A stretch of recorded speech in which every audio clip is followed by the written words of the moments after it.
Welcome to Taher from Helsingborgs IF.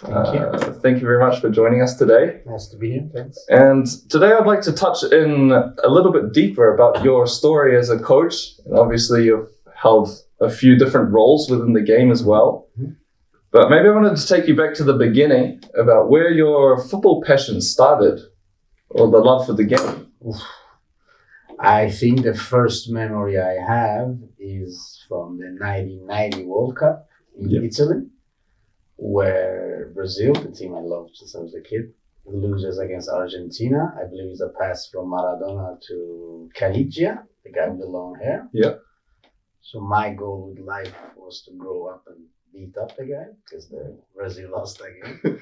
So I think that's where it started. I love Brazil, the whole technical, creative expression of football. So that took me to following Romario, that we grew up with as an idol. And once he started with Barcelona, I started to like them a little bit more. Also loved a lot Newcastle that time, Sampdoria in Italy, because Serie A was very big in Sweden when I grew up. So that's where it started, I would say. Yeah. And did you play much yourself? A lot. Yeah. We grew up in Stockholm, and in the summers where it's light until 12, we were playing basically, I think, every day until 11, 11 in the night. So it was the most fun thing to do. And it still is. So. Right. Awesome. And, obviously a lot of football people are introduced to it. Maybe it could be culturally or through family. Like, do you come from a very big football family, or did it just come from this experience through watching the game that you fell in love? I think it's a good question. In Iran, where I'm originally from, football is very big, but it's also a culture where everybody should be doctors or engineers. So football is not really an option, at least when we were growing up in that sense. So it's more the love of the game that we watch so much and played every day. So I would say it comes more from there than awesome. anything else. Yeah. And then obviously, you've had a really fantastic journey so far in coaching and obviously implementing, different methodologies and things like that. Was it always your idea while you were playing the game growing up to transition into coaching, or how did that come about? I've always liked to be a coach one day, but my main goal in life was to be a professional player. I think the most fun thing to do is to play. And I still see myself as a player that is helping other players rather than being a coach to set up different kind of tactics or strategy, which I love. But I see myself still as a player because I think of the ones that have played, doesn't matter the level. The absolutely most fun thing to do is to actually play, be on the pitch. Absolutely. I completely agree with you on that. But then who provided you with that first opportunity, or who showed you that first direction outside of playing to make that step into the roles that you've come from and are currently in this? So just to go a little bit back, when I was 22 or 23, I remember I used to play in the third division in Sweden, but it felt like I want to play higher. I was better, but it was still not so much opportunities, I felt. So then I moved away, left everything. I moved to Brazil, to Sao Paulo, to play football, which is a bit crazy at that time because I didn't know anyone in Sao Paulo. So it was just Fala Portuguese. It was just to leave everything, go to a 20 million city, which is not the easiest. Started to play there in the streets with some guys, and they called, "You're good, you play." So basically, after 6 months, I trained a lot with a second division team over there. Got some contacts, got a lot of good friends. Then when I moved back to Sweden, tried with some of the best teams to get a trial. That was a bit difficult. And then I just decided, okay, next move again, this time to Barcelona, which was the time when Ronaldinho was, everybody talked about. The big man, it was crazy. Yes. Then we moved to Barcelona, and 6 months later, he had to leave the club. So that wasn't so fun. But the whole Guardiola era started from then. So I think living in that moment, I think everybody agrees that have had the luck to live in Barcelona during that time. We lived 10 years there. It's something that I wouldn't say changed football, but certainly gave a new era to the whole coaching part, I would say.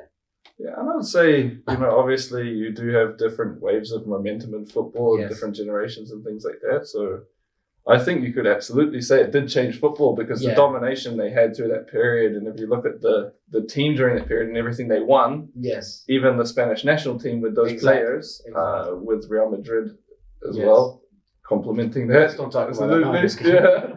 But it must have been a crazy period of time to be involved in, and just for me, to make it simple, I say when we were growing up, I remember coaches like, I don't know, Mancini, that were offensive and stuff like that. And they always seemed to be losing in the end against a team that was called tactically, they are not so good. This word that people use. And I feel that when we were growing up, this word tactical coach was always something defensive. Yeah. And for me, what Guardiola did, if you want to speak very general, was that I think was the first coach that got famous for tactically do a very offensive football. So I think was the first one that actually got known to, there are a lot of coaches before him, but that using actually strategies to be a very offensive way of playing. And I think maybe that inspired for sure in Catalonia and Spain, a lot of new coaches like, this is actually exciting to help create an even more creative football. Yeah, so absolutely. That was fantastic. Yeah, it must have been. I can only imagine. I wanted to go back a little bit on what you said just before, which I find very fascinating and completely relatable to a little bit my experience as well personally, is that you moved to Brazil from Sweden. Like, did you go alone? Like, how was your maybe first initial experiences there, maybe emotionally, everything like that, moving away from home and family, friends? Yeah, that was not easy. Making a very long story short, I got a private scholarship, but the scholarship was like, I got money for 6 months to live there. It was not a very big money, but it was money enough to be able to move and live. Yeah. But the whole idea with it was that I had to leave everything behind, which seems very cool, but it's not when you actually live it. So I had to leave everything behind, all friends and everything. I remember the last night came a lot of friends home to say goodbye, and I was like, I don't want to go. That was a bit hard. The first 2-3 weeks in Brazil was very hard because you're in a 20 million city, you don't know anyone. Culturally as well, very different. Culture very different, but then it was a little bit similar to my original culture from Iran, in the sense that they are very chaotic, talk a lot, social in that way. Culture difference was more like we grew up in Stockholm, in Sweden, where everything kind of works, and then you go to a complete opposite chaos that also works, but it's for their context.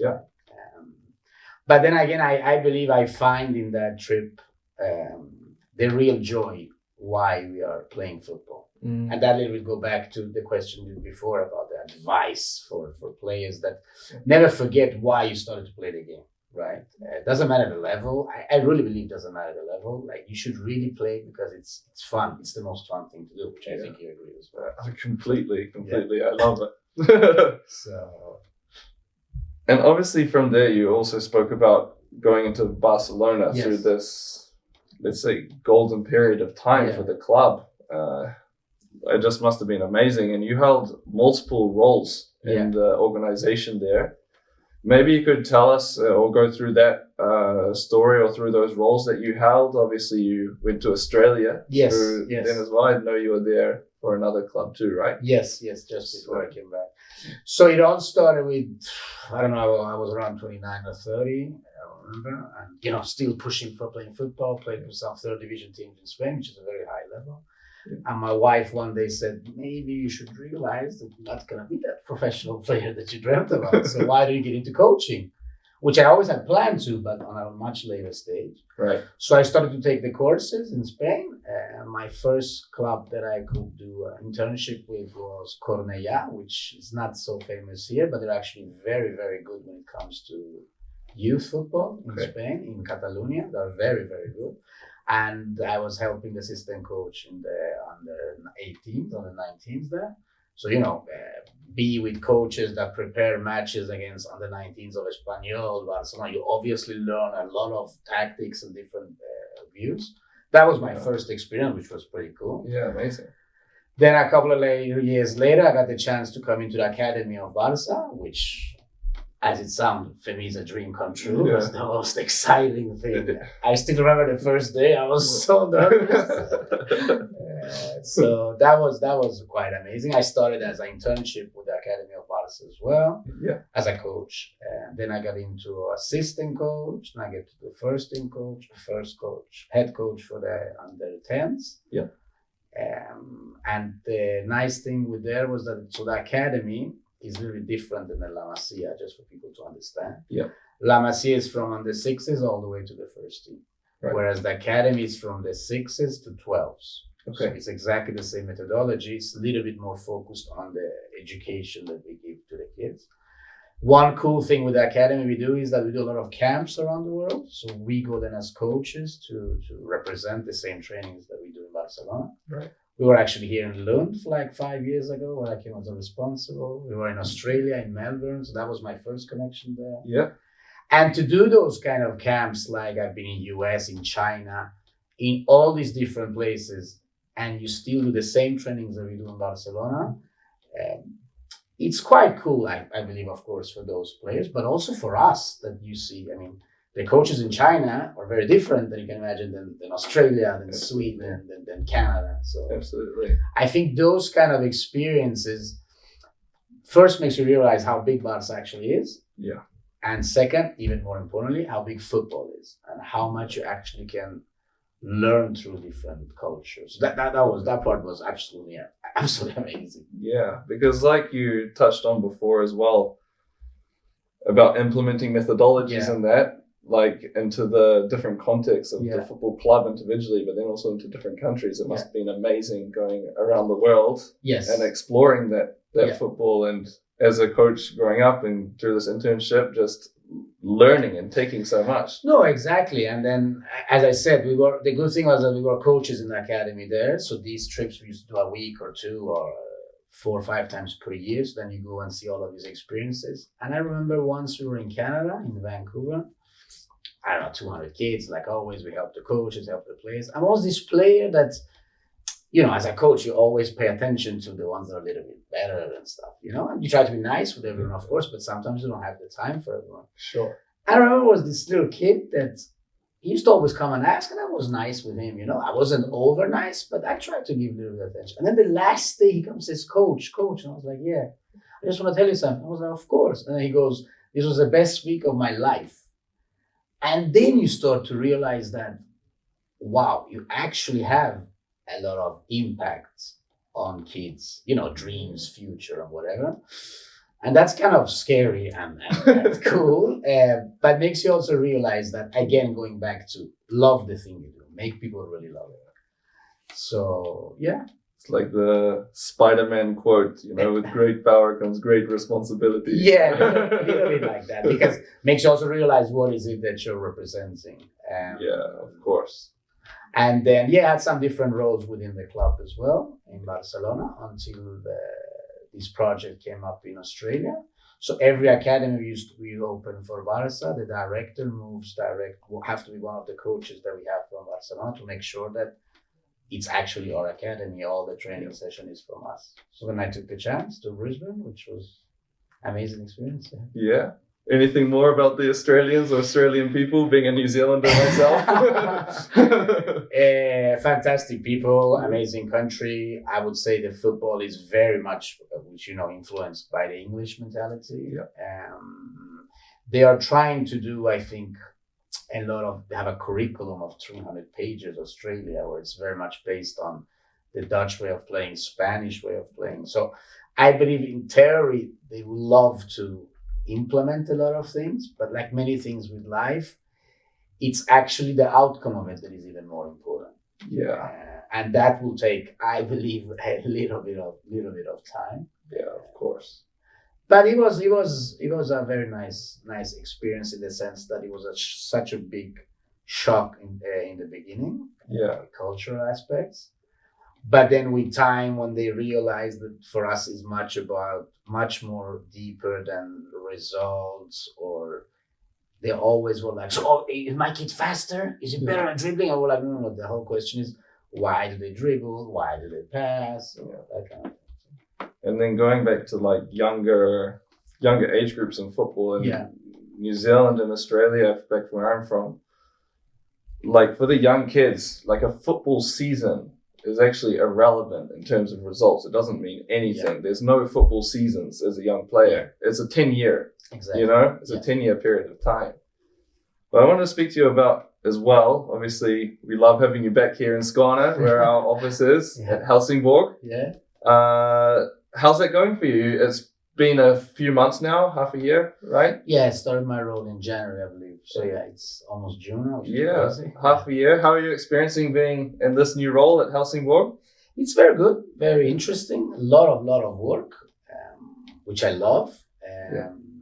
So half of my role is the under 16 coach, and the other half is like head of coaching, so help the coaches between under 6s to under 12, which I love both of these roles. I love coaching, that's number one, but also help out and develop coaches is very interesting, because once again, we go back to the human factor, to know the people, what kind of training sessions have they done, what is it they want to improve, how are they as human beings, how do they see football. So that's interesting. And the same thing goes for the players. Again, there's another context here. This is not Spain. This is not Australia. So again, you have to understand here how you can implement the things you want. How can we make sure we represent Helsingborg in the best way, both on the pitch, off the pitch. So interesting months. Yeah. Very interesting. And then how do you see the potential of the young Swedish player? Obviously, it's not the biggest football country by any means in Europe, but it's obviously within touching distance to a lot of different nations. It's not on the other side of the world. Yeah. Like, how do you think that you see the potential of football here in Sweden, and maybe in particular in Helsingborg? I think in Sweden in general, as I said, I haven't been living abroad for 15 years. So it's a little bit difficult to answer that. I can say a little bit about my experience in Helsingborg. I think the quality is really good. Very nice mix of creative players that like to also work without the ball. The potential is there. I think football is growing a lot in the whole world, in Europe as well.